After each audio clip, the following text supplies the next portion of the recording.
Stefanie, so you give about a 75% chance that Congress will pass tax reform and a 60% chance that they're going to do it in this quarter, in the fourth quarter. Are those numbers rising for you? Thanks so much for having me.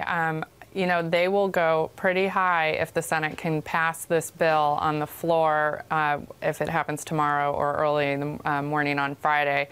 Those numbers will go way up. But I need to see the Senate actually pass this first.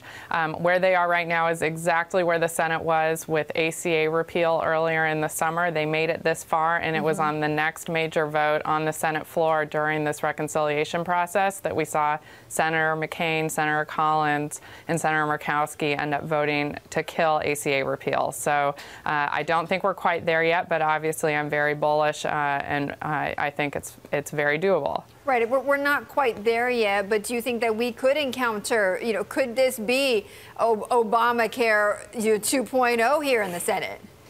Yeah, there's a lot of reasons why we'll be able to look back on this in a month and say that it made sense either way. I think at the end of the day, all the members on the Republican side in the Senate really want to make this happen.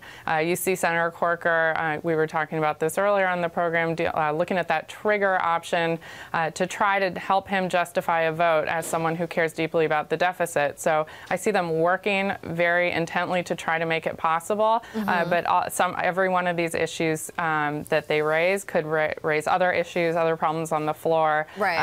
And so it's unclear, but I think the intent, the will is certainly there, so there's likely going to be a way.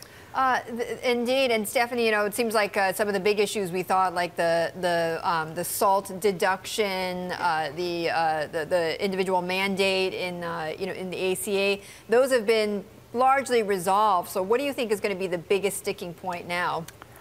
So I actually don't see a major sticking point between the two chambers. I think that was a worry with SALT or even with ACA.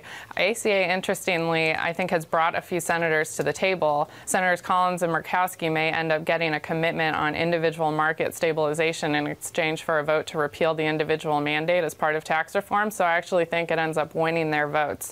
I think the real issue is just, can the Senate get to a compromise among itself? If that's possible, I don't see any real issues between the two chambers that are unresolvable.